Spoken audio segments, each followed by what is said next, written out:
And we are back after a summer off. It is the doctor, Dr. Todd Van Erp, and the duffer, me, Kip Link. We are back with our Min Ed Soda podcast. We took a couple months off for some vacations and for some time working with principals as they were getting ready to fire up for this school year. And my, how things have changed since our last episode that we did in June. We were coming out of June thinking, boy, this fall was going to be kind of close to being able to return to some sort of normalcy. And then the Delta variant hit. And now we are seeing schools going through a wide array of situations and what they're doing in terms of masks and quarantining and different things. And so, boy, a lot has changed over the couple of months since we were last together, Todd. Yeah, Kip, do you remember our last episode? It was the budget. It was the being budget. approved. Remember, we recorded our last episode on July 1st with Troy Haugen from Lakes Country Service Co-op, and we talked about all the government actions and the budgets and all that kind of stuff. And I remember us talking about, hey, we might be able to come back in the fall and have a, air quotes, quote, normal start to the school year. And I don't know if we jinxed it or what happened, but as July went on in August and we started to see the variant popping up, and now we've already seen some schools that have had to send everybody home or send students home on quarantine. And I don't think I've talked to a school leader yet that hasn't sent at least one student home already due to the COVID variant. So I think everyone has had their excitement and expectations for the school year just dampened a little bit because we were hoping that we could get through this year without having to deal with this, but that has not been the case, unfortunately. So before we dive into that, Kip, I got to ask you a couple of questions. This summer, I know that you went on a couple of trips, and why don't you tell me what was the most interesting thing that you did on your time away this summer? Well, actually, yeah, I had two trips. I did a mission trip with the high school students at our church, and we went out to Niagara Falls, and that was really interesting in itself because many people think of Niagara Falls as being like this really beautiful place where like tourists go often, except when you get to the actual city of Niagara Falls, over 60% of the people that live in the city live under the poverty level. There's really just kind of about a 3-block radius around the falls that is really doing well financially. And so it was a real interesting trip and an eye-opener because I'd been to Niagara Falls as a vacationer, but it's kind of like a one-day trip, right? You drive in, you look at the falls, maybe you go on the Maid of the Mist, do the Cave of the Winds, and you're there for an afternoon and you leave. And so to be there for a whole week and work within the community, we worked at a homeless shelter, we worked at a historic church, and but the most eye-popping thing we did is we did a poverty simulator where all the students that were there, they were seniors down to 7th graders, and they mocked up a month's worth of paychecks and bills and different things that they may have to deal with in terms of, they were all within family units, and just how quickly many of them had to pivot on how they thought they could get through a month when they started running into roadblocks and barriers that are set up by either the system or people that are not looking out for their best interests. So that poverty simulator was amazing. Just watching those teenagers pivot and start to see homelessness and living in poverty as not being something that was always under someone's control. Yeah, I think for students to have that perspective is eye-opening for them. I can remember the first time I realized that we had students in the school that I was at that were homeless, and I was just shocked because you have this mental model of what homeless people look like or sound like, and it was I just remember my wheels being blown off when I learned that I had students in my class that were homeless, and they just didn't fit that mental model that I had for them. Yeah. So Yeah, so that was really eye-opening. And then I came home for a week, and then we went to the Poconos in eastern Philadelphia or eastern Pennsylvania, just outside of Philadelphia, and just had a week-long family vacation that was just um, relaxing. We hung out and spent time, and we slept in a yurt. We were in a yurt oh for a boy, week. That was an interesting experience. I bet. And you and the family came back home and still kind of like each other. Yeah, not a problem. Wow. There was enough, I mean, there was enough outdoor things to do that we were able to spread out. Otherwise, the yurt was really just pretty much for sleeping. Mm, cool. That sounds like How about fun. you? You had a big trip. Yeah. My parents and my siblings, so that's 8 of us total. We were originally going to go to Holland in August to visit the places where my grandpa Van Erp, where he was raised, and before they came over to the United States, he still has family members over there. And obviously, due to COVID, that got changed, and we ended up going to Alaska instead. And it was a great trip. We got to go on ocean cruise. It was a 6-hour boat ride, and we saw humpback whales that were breaching out of the water. We saw seals, glaciers that were breaking off and falling into the sea, and that was just one day of an awesome trip, and it was just fun just to spend some time with the family again. And I think I shared with you that we are working on building a house right now. So we are staying with my mother-in-law. And like we had planned that we'd be we moved out of our house in Sartell, and I figured we'd be out for like 6 to 8 weeks. Well, it is September 10th now that we are recording this episode, and we've been out longer than what I thought. So all of our belongings, other than what I put in a bag, a gym bag, all of our belongings are on a truck. So, just like finding, I've been jokingly telling people I have 2 pairs of dress pants right now. So I'm going to wear the heck out of those dress pants because that's all I've got. And just like all the other things that you normally have, you just don't have them now. And I liken that to what you were talking about earlier, Kip, about homelessness. It's like, and this isn't even on the grand scheme of things, this isn't that stressful. But I can't imagine if you were homeless and you had all of your stuff in one bag and you were going from place to place to sleep every night, how stressful that would be. And when we have students and families that are in this situation, as educators, it's a good reminder for us that for some of our kids, doing their homework or whatever it is that we're asking them to do from the school setting is not on the top of their list. So, it's given me a better perspective on what those folks are going through. Yeah. Well, hopefully things will transition for you and your family, and you get into that new house. But it does really kind of Yeah. a little eye-opening too on the difference between your needs and your wants, right? In terms Yeah. of what you just described. Yes, that's totally it. That's totally it. Because the problems that we have, the issues that we face are nothing compared to some of the folks out there. So it gives me a much better perspective, like I said. So I noticed too that you got the DC hat on, Dasu Kokado hat on, and shirt. Must have a big game tonight. It's game day. Game day for the Chargers, heading out to Little Falls this evening as the Chargers are going to take on the Flyers. Oh So boy. we're gonna drive right by your house. Yeah. Well, you better honk a couple times when you go by. How's that sound? Sounds good. Well, Yeah. Todd, as we experienced the summer, we referenced it already a little bit about the Delta variant kind of changing how schools were coming back.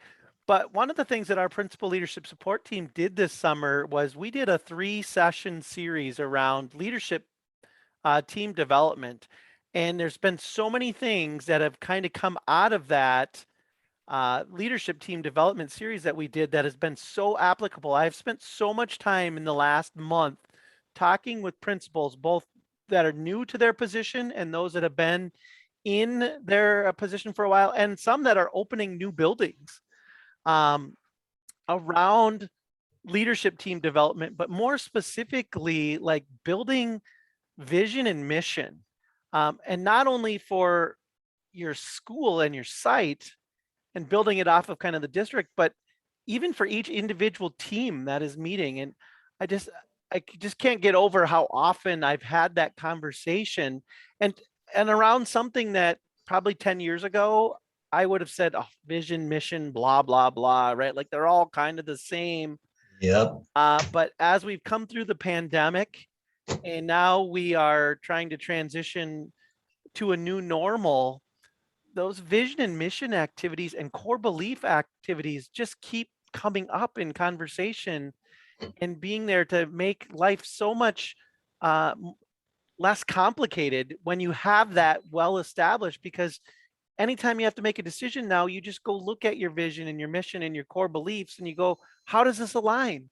Mhm. And I just wish I would have been better for the schools that I was a principal at recognizing that before now.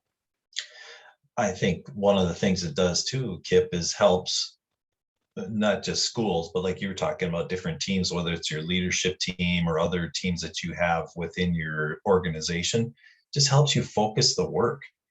So when you sit down, it's like, this is why we are here. When we have worked on that with some of our schools, really focusing in on what is our why?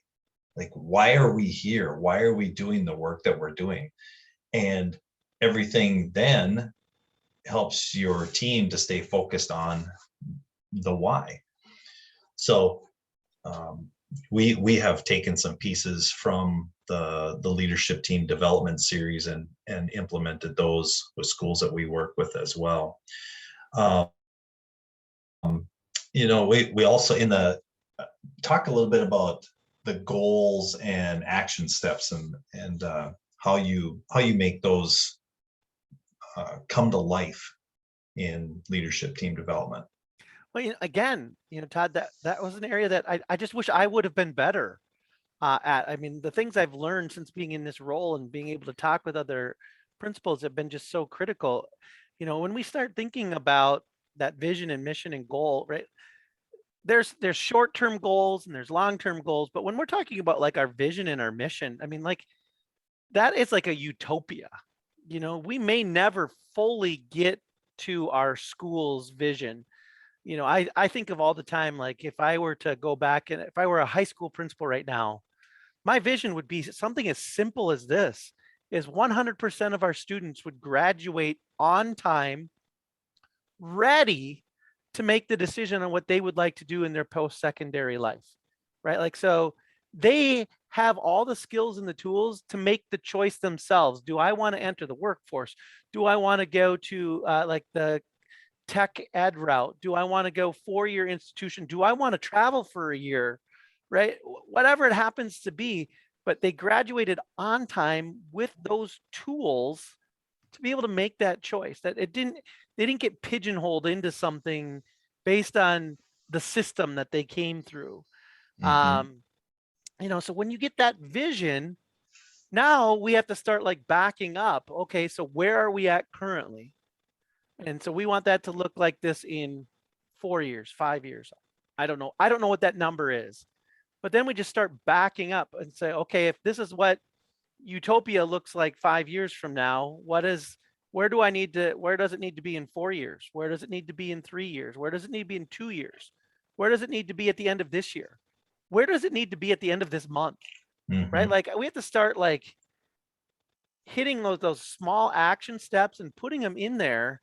And so that when we have those small action steps, we also now we stop and celebrate Mhm. along the way. So I hear you talk about it all the time. Like, let's have a 90-day goal. It's almost like your progress monitoring on your vision and mission statement along the way, right? Like, and so at 90 days, this is where we should be. And if we're not there, what do we need to change?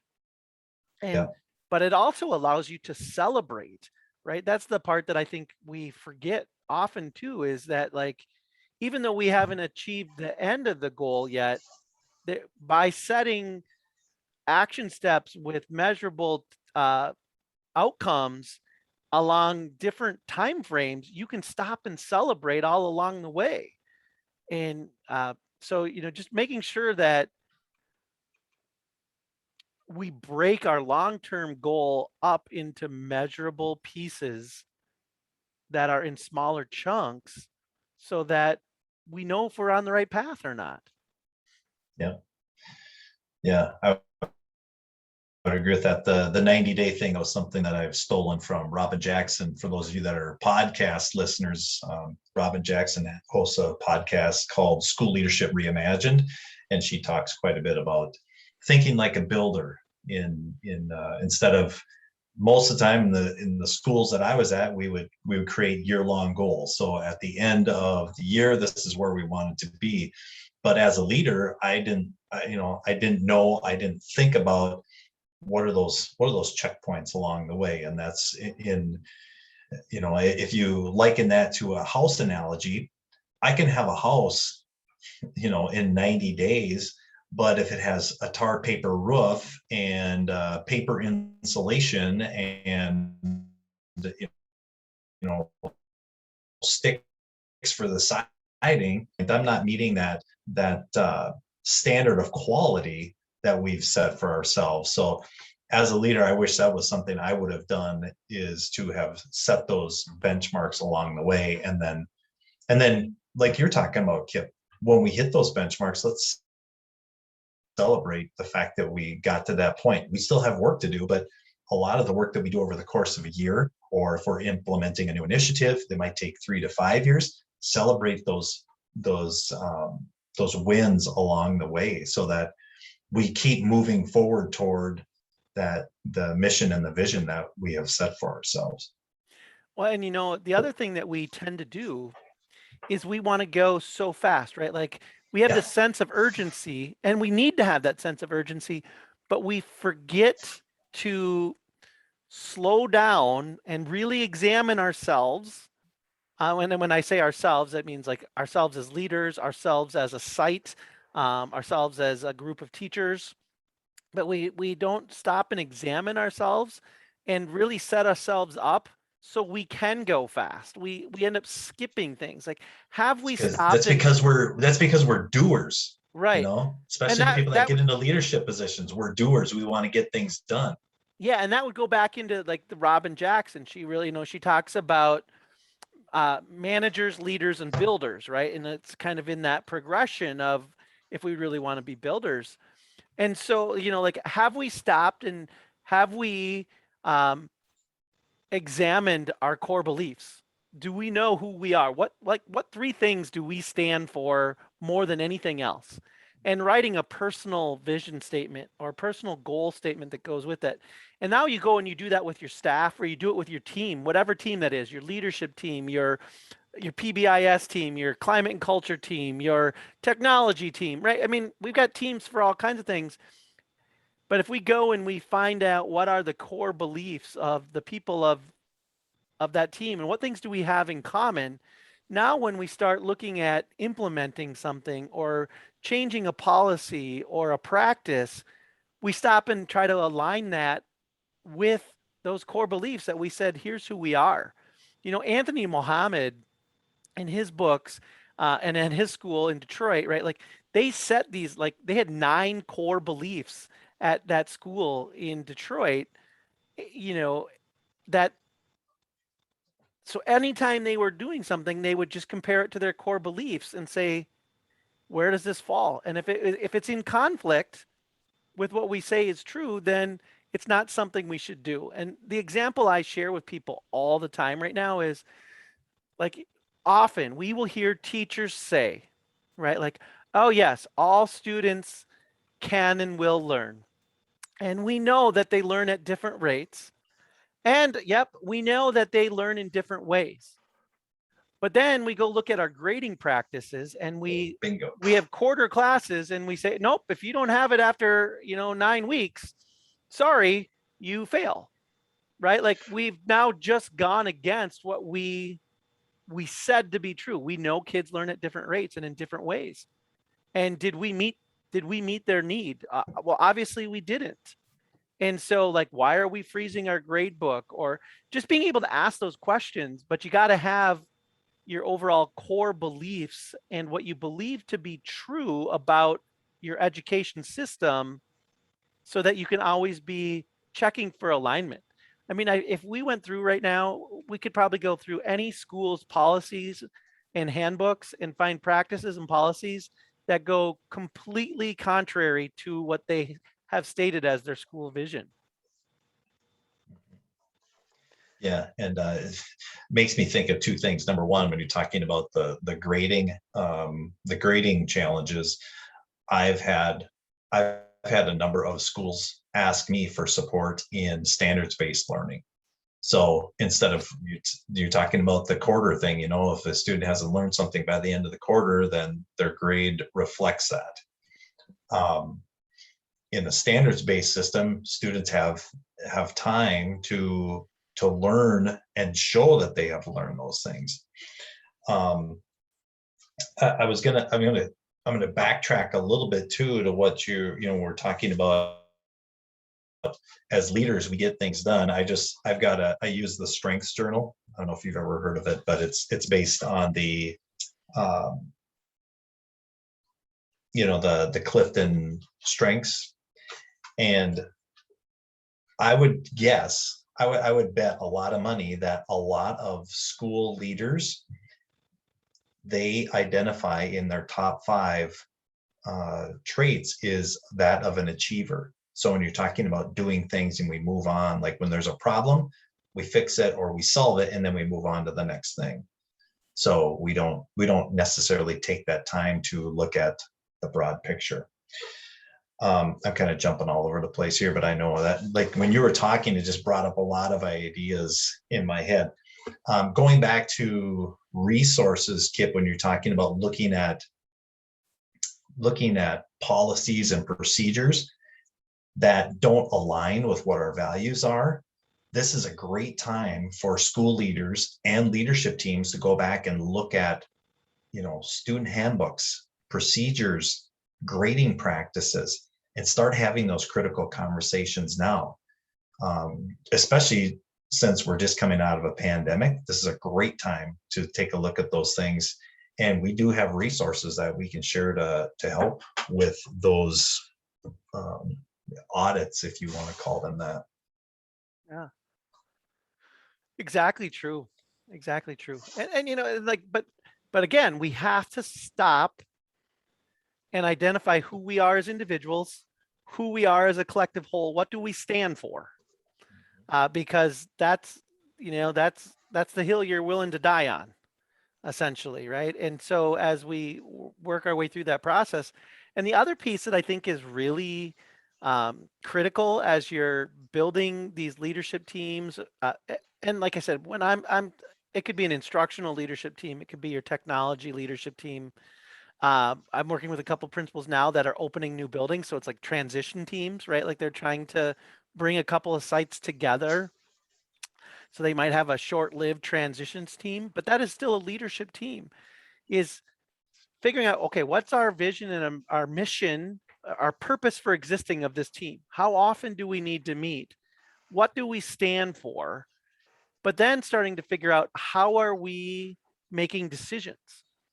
And that's one thing I think as leaders that we're not always good at, is being transparent up front about whose decision this is to make, or what's the decision-making process going to be. And so when you are establishing these teams, if you can come up with a community commitment or a norm around how you're going to make decisions, and sometimes, right, like it's as simple as the leader saying, okay, this is a decision that I'm going to make, but I want to hear your input. I'm going to listen to what you have to say, and then I'm going to make the decision that I feel is best based on your input and input I'm receiving from other places. Sometimes we're going to say, I'm collecting this information from you and I'm passing it on to our superintendent or our school board, and they're going to make a decision. Sometimes we say, the decision's already been made. And now I need your help on figuring out what are the hurdles and barriers that we're going to help the rest of our team overcome. And sometimes we're going to say, this is your decision as a team to make. We're going to step out of it. And, when you're not transparent, it can really lead to hard feelings. I've shared the story several times. At Sartell, we were transitioning from MacBooks to PCs, and all of our sites had tech teams, and teachers use PCs for the most part. And we gave some MacBooks to our tech teams, and we said, hey, go use them. And in 2 weeks, we want you to use them for everything, right? Use them at home, use them for schoolwork. We want you to get comfortable with them and then come back in a couple of weeks and tell us what you think. Well, here was our flaw, for sure mine, and I know a couple of the other principals made the same mistake, is we did that. But what we didn't tell them is that we were 99% sure we were going to move to Macs. And in those 2 weeks, they should have been helping us figure out what the PD was that we were going to need to move to them, instead of giving the impression that like they were voting. Because we had several teachers that came back and just weren't comfortable with the Mac. And so when they gave their input, it really gave the impression that we weren't listening. Mm-hmm. But if we had just upfront said, this decision is pretty much made, but we want to be able to see what kind of professional development we're going to have to provide, what kind of hurdles we're going to have to navigate through and around.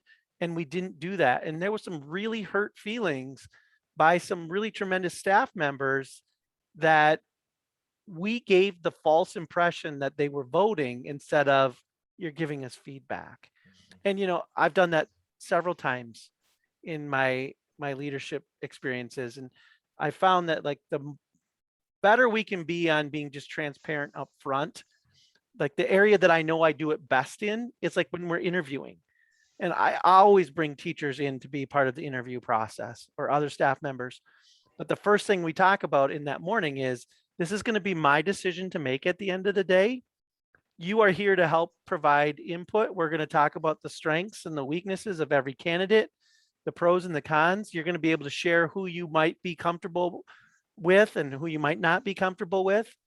But at the end of the day, I'm going to have access to confidential information that you don't, by reference checks and some things that I will just be able to see that you can't.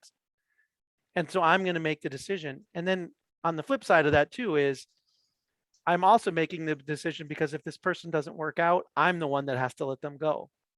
Yes. And I've never ran into a teacher that had a problem with that when you laid it out right away in the morning. They understood their role in the decision-making process, right? Like, and I think that's just going to be so critical as leaders move forward, is developing a decision-making process and protocol, but then also just being clear up front with what is the role of the stakeholders in this decision-making process. Mhm. And that was a really long soapboxy rant, but Well, where do 95% of the problems in the world come from? They come from either a lack of communication or miscommunication. And think about all the problems that we have. It's about communication. So as leaders, communication is key. absolutely. And processes and protocols and plans, right? Like having a vision. Before we came on and we're recording, we were talking about, that difference between like being a manager and being a builder.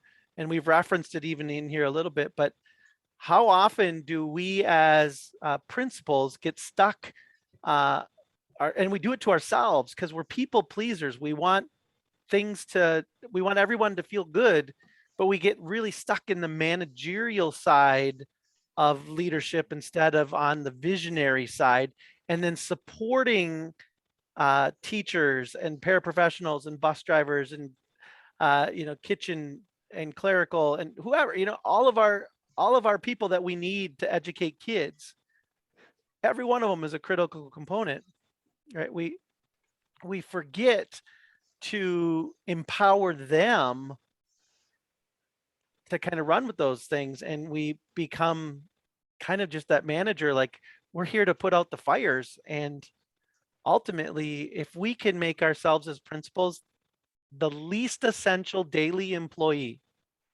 to our system, we're doing an amazing job. Now, having said that, we also have to be the most important visionary component in our system.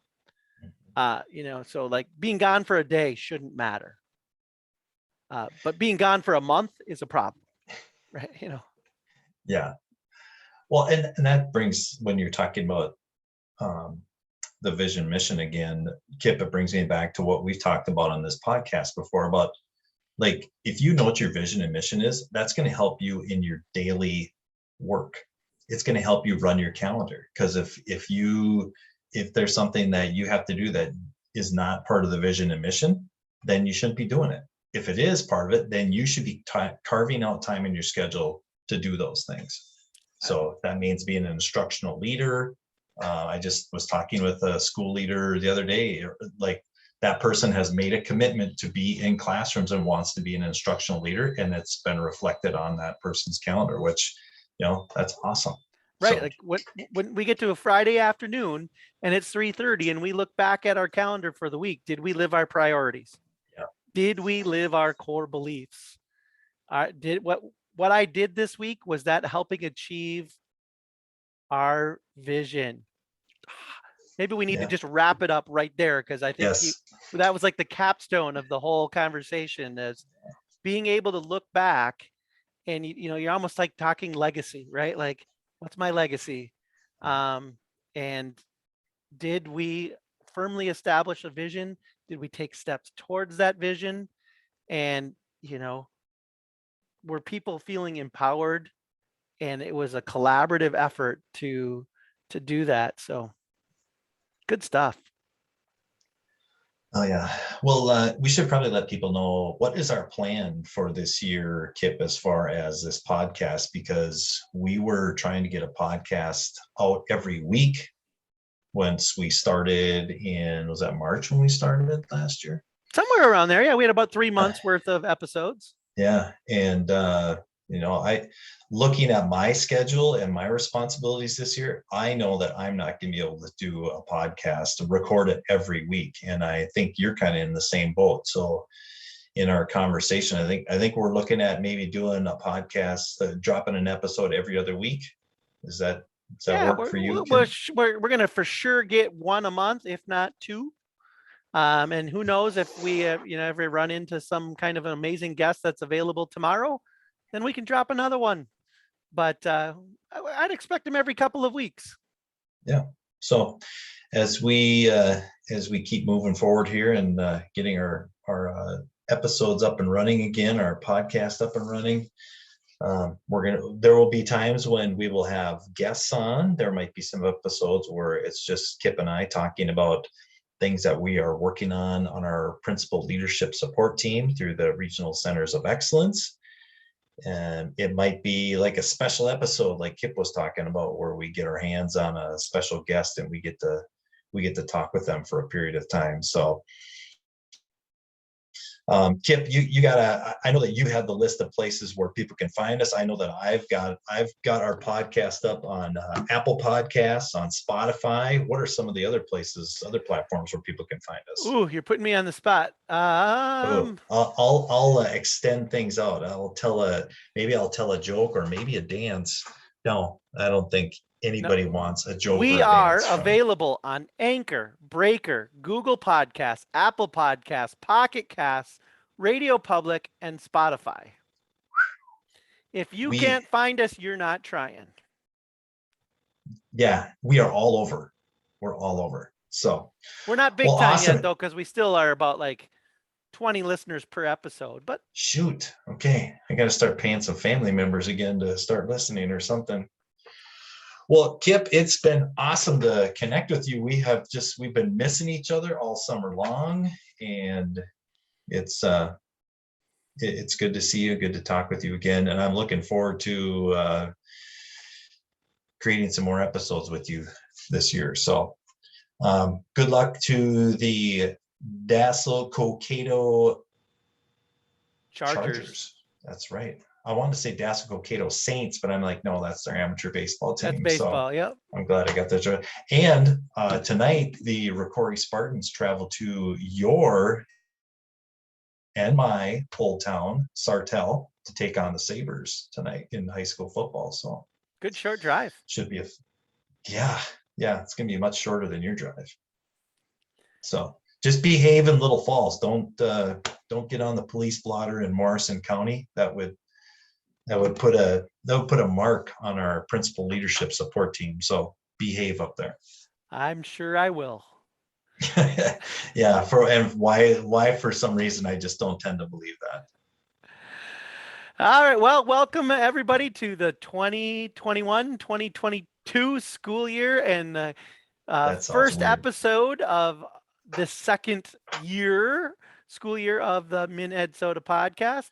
For the Dr. Todd Van Erp, I am the Duffer, Kip Link, and we hope you tune in again next time. Have a great day. Take care, everybody.